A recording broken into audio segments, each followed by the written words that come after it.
Hoyo nai imi tozorora riiniko mumastritsi zvamuri kubvira kuita kupwititika chaiko nemashura akadai.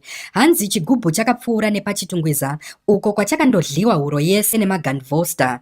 Hanzi nasimba wabhona tese ticharoora mahure wotongonamatira kuti rako harina mbiri chete.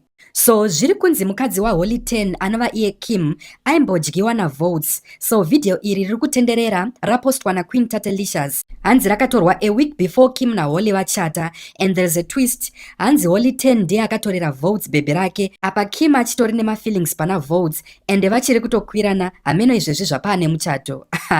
Aiwa Zimbabwe is a small bedroom chaiyo. Pakatsvodiwa munhu ende zvekuti huyaone.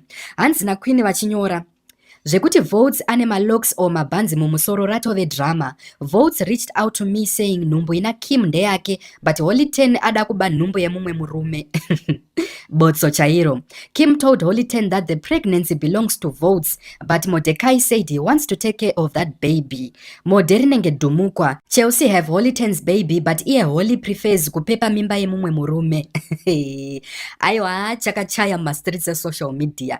Guys, munoiona seiko nyaya iyi.